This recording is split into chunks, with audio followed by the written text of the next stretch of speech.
తెలంగాణ రాష్ట్రంలో కాంగ్రెస్ సర్కార్ వచ్చిన తర్వాత హైడ్రా పేరు మీద ఎక్కడ చూసినా కూడా చెరువులు కాపాడుతున్నాం, నదులు కాపాడుతున్నాం అని చెప్పేసి రాష్ట్ర ప్రభుత్వం చెప్తుంది. కానీ బీఆర్ఎస్ పార్టీ, బీజేపీ పార్టీ, ప్రతిపక్ష పార్టీలో ఉన్నటువంటి పార్టీలు మాత్రం బురద జల్లే ప్రయత్నం చేస్తుంది అనేది ఈ వార్తలు వినిపిస్తున్నాయి. ఏది ఇందులో ఎంతవరకు కరెక్ట్ ఉంది, ఎంతవరకు అవాస్తవం ఉంది, వాస్తవం ఉంది?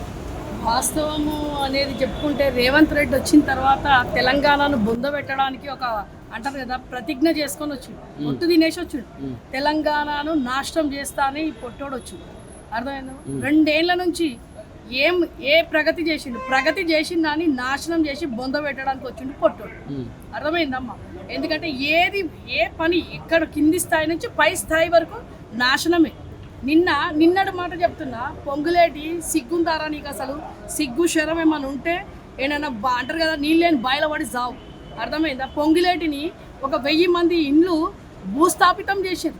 గరీబోల ఇండ్లు అంటే గరీబోలే దొరుకుతుండ్రు. వీళ్ళకు ఎవరు దొరుకుతారు? ప్రెస్ మీట్లో కూడా ఏం మాట్లాడాలని చెప్పేసి ప్రెస్ వాళ్ళను అంటే ఇప్పుడు ఈరోజు ప్రెస్ మీడియా వాళ్ళని కూడా కించపరుస్తున్నారు. ఇష్టం ఉన్నట్టు అసలు పోలీస్ వ్యవస్థ లేదు. పోలీసు వాళ్ళను నంగ మాటలు తిడుతున్నారు, బూతు మాటలు తిట్టిండు మొన్న జగ్గారెడ్డి. మళ్ళీ వారి మీద కేసులు లేవు.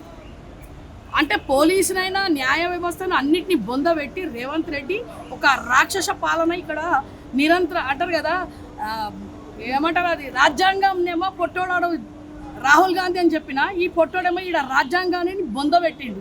ఈ పొట్టోనెంబడి వీళ్ళు ఎంతమంది అవుతున్నారో ఒక 3 మంత్రులు ఉన్నోళ్ళు వాళ్ళ ఏరియాలో భూస్థాపితం చేసిర్రు. అంటే వీళ్ళు ఏమంటుండు, నువ్వు ఎన్ని శాపనార్థాలు అని ఈయనరి నాకు చెవులకు చాలా ఇంపుగా అనిపిస్తుంది. అంటే సిగ్గు శరం ఏమైనా ఉందా వానికి? అంటే పేద ప్రజలు ఏడుస్తున్నారు, వాళ్ళ ఇండ్లు కూలగొడుతున్నారు. వాళ్ళ బాధ అసలు కంటికి 3 రోజులు తెలంగాణ ప్రజలు ప్రతి ఒక్కరము ఆడవాళ్ళైనా ఎవరైనా అళ్ళకించి పిల్లలు కూలిపోయిన ఇళ్ళకించి అన్ని మురిగిపోయిన తీసుకొని తింటున్నారు. ఏడికి తీసుకొచ్చినావు రేవంత్ రెడ్డి? నీకు సిగ్గున్నదా? ఆ పొంగులేటి అరే నువ్వు ఎక్కడున్నావు రా? నువ్వు నిన్ను తరిమి కొడతారు ఆ 3 మంత్రులను. ఎవరెవరు బట్టి విక్రమార్క లేదు, అదే కాదు. ఏమంటారు దాన్ని వాళ్ళు ఇదే రేవంత్ రెడ్డి పొట్టోడు. ఇంతకుముందు కేసీఆర్ ఇక్కడ ఏమంటారు సాయిబాబా ఏదో అపార్ట్మెంట్ దగ్గర 100 గజాలు 200 గజాలకు అది చేస్తున్నారంటే వాళ్ళకి పునరావర్తన చేపించి మీరు చెయ్యాలన్నాడు. మళ్ళీ పొట్టి ఏమన్నా అండబూతులు వస్తాయి దరిద్రుడా, నీ ఇల్లు కూడా కొట్టుకోని రా. మంత్రులు అందరు మీ ఇల్లు కూడా కొట్టుకోని, మీ అందరివి లేవా? వాళ్ళని అట్లాంటి అమాయకులు వాళ్ళకి వేరే దగ్గర అక్రమంగా కట్టినటువంటి కట్టడాలను కూలుస్తున్నామని అంటున్నారు. అక్రమంగా వేరే వాళ్ళు మీరు మంత్రులు మీరు అందరు కబ్జాలు చేస్తలేరా? మీ అన్నదమ్ములు చేస్తలేరా? సిగ్గుశరం ఉందారా అసలు మీకు? అట్లాంటి పేద ప్రజలను వాళ్ళను రక్తం వస్తుందమ్మా. అసలు ఈ న్యాయం అనేది చచ్చిపోయింది పొట్టోడు వచ్చిన తర్వాత. న్యాయ వ్యవస్థ లేదు, పోలీసు వ్యవస్థ లేదు. గుంజుకుంటా తీసుకొని పోతారు ప్రజలను. వాళ్ళ ఇల్లు లాస్ట్కి చూసుకుంటా అని చెప్పేసి పాపం ఒక ఆమె ఇల్లు ఒకసారి చూసుకుంటా ఒక్కొక్కరు ఈఎంఐలు కట్టలేకపోయింది. ఈఎంఐలు కూడా ఉన్నారు. వాళ్ళు 25 సంవత్సరాల నుంచి ఉన్నారమ్మా. ఇప్పుడు 10 నిమిషాలు నా ఇల్లు చూసుకొని అదే 10 నిమిషాలు ప్రతి ఒక్కరిది ఆడ 1000 ఇండ్లు గులగొట్టిండ్రు. ఎవరు వాళ్ళు బాధ్యులు? ఈ రోజు సుప్రీంకోర్టు దాకా పోతా అని చెప్పి రామన్న వాళ్ళకు అభయం ఇచ్చేసి వచ్చింది. బిడ్డ బీఆర్ఎస్ వాళ్ళము అభయం ఇస్తాము బిడ్డ మూసి అని చెప్పి మూసి మీద ఎక్కడ చూడు అక్కడ గులగొట్టుడే పొట్టోడు. మన ఉన్నోళ్ళే కనిపిస్తలేవు అన్న. మళ్ళీ నాగార్జున ఒకటి కాదు కూలగొట్టినట్టు చేసి ఈ రోజు ఎంతమంది లేరు, ఎంతమంది అరే బిడ్డ కాంగ్రెస్ ను బొందబెట్టేస్తాం. మీరెంతమంది అయితే కాంగ్రెస్ ఉన్నారో, ఎంతమంది అరాచకాలు చేస్తున్నారో, ఈ ముఖ్యమంత్రికి న్యాయం అన్యాయం అని చెప్పటం కూడా లేదా? సీనియర్స్ లేరా? గాంధీ సరోవర్ పేరు మీద కూడా విగ్రహం కట్టిస్తానని కూడా అన్నట్టు గాంధీ వంశం అవింది. ఎల్ముల్లా పోయి గాంధీకి వచ్చినవా? గాంధీకి చాలా ఉన్నాయి ప్లేస్లు. మొన్న అంటే బాబు కేసీఆర్ అంబేద్కర్ బాబు పెట్టిండు, భీమ్రావ్ అంబేద్కర్ది అంత పెద్ద విగ్రహం కట్టినప్పుడు ఎవరైనా పెట్టినప్పుడు అంటే ప్రపంచంలోనే అది రెండోది. ప్రపంచంలోనే అంత పెద్ద విగ్రహం లేదు అంబేద్కర్ది. ఎవరికి ఒక అంటారు కదా డిస్టర్బ్ చేయకుండా కొన్ని వేల మందికి ఉపాధి ఇచ్చి ఆ విగ్రహం పెట్టిండు. మళ్ళీ వీడేం చేస్తున్నాడు అంటే వేల మంది ఇండ్లు గులబట్టి గాంధీని పెడతావా? గాంధీ మన్మడు చెప్పిండు కదా, చెప్పుతాను కొడతా బిడ్డ కట్టకు, నువ్వు మా వంశమారా అని అడుగుతున్నాడు. గాంధీ అంటుండే. ఎవరు గాంధీ గురించి మాట్లాడే అర్హత లేదు ఈ పొట్టోనికి గాంధీ పేరు ఎత్తే అర్హత లేదు. వీడు అర్థమైందా? బిల్ ఆడన్ లాగా ఇట్లాంటి అంటారు కదా శాపనార్థాలు మనకు మంచిగా అనిపిస్తున్నాయి అంట. అంటే ఎంత పెద్ద రాక్షసుడో వీడు, ఎంత క్రైము, ఎంత సైకో వీడు, అసలు సైకో అంటున్నారు కదా. ఈ ప్రపంచం మొత్తంలో తెలంగాణను చూస్తుంది ఈరోజు. ఒకప్పుడు ప్రపంచం మొత్తంలో నంబర్ 1 తీసుకొచ్చిండు బాపు, ఈరోజు దిగజారినట్టు చేసిండు రేవంత్ రెడ్డి. ఏం చెప్తామన్నా, ఏడుపు వస్తుంది మాకు వాళ్ళని చూస్తుంటే. అసలు ఏంది, అసలు ఎక్కడ పోతున్నది? ప్రజలను ఎంత పెద్ద నాయకుడైనా పర్లేదు సీఎంగా పిఎంగా ఉరికిపిచ్చి కొట్టే దినాలు దగ్గరకు వచ్చినాయి. రేవంత్ రెడ్డి గుర్తుపెట్టుకో ఇక నువ్వు. ఎందుకు కాంగ్రెస్ పార్టీ అధికారంలోకి వచ్చిన తర్వాత ఈ భూముల మీదనే, భూములలో ఎవరైనా చిన్న చిత్త వాళ్ళు గుడిసెలు వేసుకుంటే ఈ ఇల్లును కూల్చేసి అక్రమ కట్టడాలు అని చెప్పేసి ఒక అంశాన్ని లేవనెత్తుతున్నట్టు. ఎందుకంటే వీడు బ్రోకర్. ఈ రోజు ఒక ముఖ్యమంత్రి అంటున్నాం చూడు, వాడు బ్రోకర్. స్కూటర్ వేసుకొని పాత స్కూటర్ వేసుకొని ఏడేడ భూములు ఖాళీ ఉన్నాయి, ఏడేడ కబ్జాలు చేయాలన్నోని ఈ రోజు ముఖ్యమంత్రిని చేసుకున్నారు. కాబట్టే ఈ ముఖ్యమంత్రి ఏం చేస్తుందంటే, ఇప్పుడు మన చేతికి అంటారు కదా, రోజు బిచ్చం ఎత్తుకున్నటాడు. రోజు ఒక్కొక్క పూట బిచ్చం ఎత్తుకున్నాడు. దీనికి సీఎంని తీసుకొని వచ్చింది కాబట్టి, ఈ రోజు సీఎం చేసిరు కాబట్టి అంటారు కదా, కొత్త బిచ్చపానికి పొద్దారు కదా అన్నట్టు తెలంగాణ మొత్తంలో ఏడేడ ఉన్నాయో భూములు, ఏడేడ పేద ప్రజలు ఉన్నారు, ఎవరికి చెప్పుకోలేని వాళ్ళు.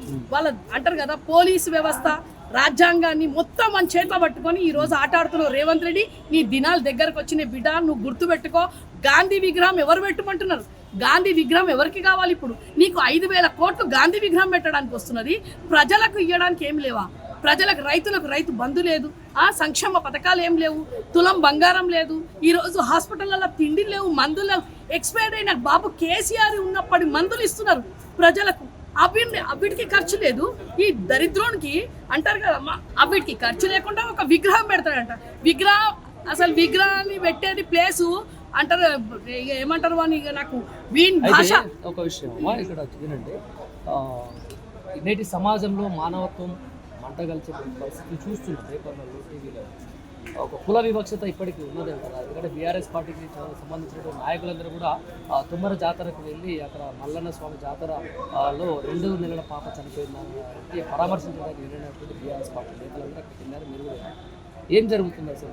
ఏంటి ఇలాంటి వాతావరణాలు ఇప్పుడే ఎందుకు బయటకు వస్తున్నాయి? కులం అనే పేరు బయటకు వస్తుంది ఎక్కువగా అనిపిస్తుంది. నేను అదే చెప్పిన కదా, ఈ రెడ్డి అనేది వీనికి మైండ్లో కూర్చుండిపోయింది. రెడ్డి అరాచకాలు కనీసం వాళ్ళని కూడా పరామర్శించలేదు. ఒక 8 మంది 9 మంది రెడ్డిలు కలిసి ఒక గిరిజన అంటే అంటారు దళిత మహిళ పాపను కాలుతో తన్ని వాళ్ళ హస్బెండ్ ను కూడా ఇష్టం ఉన్నట్టు కొట్టి పోలీసు కూడా కేసు తీసుకుంటలేరు. అంటే ఎంతవరకు దిగజారిపోయింది రేవంత్ రెడ్డి, క్రైమ్ ఎంత పెరిగిపోతుంది.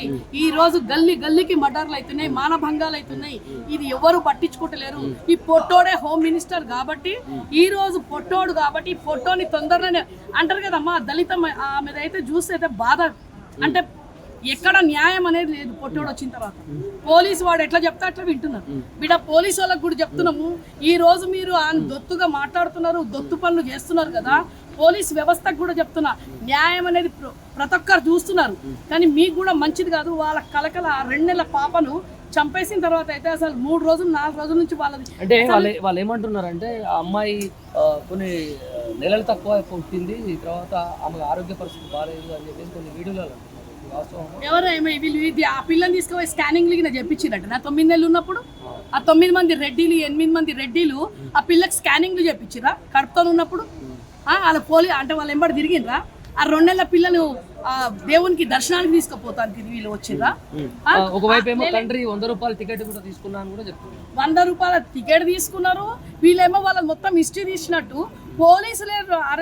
పోలీసులు న్యాయం పోతే కేసు నమోదు చేసుకోలే 3 రోజుల దాకా.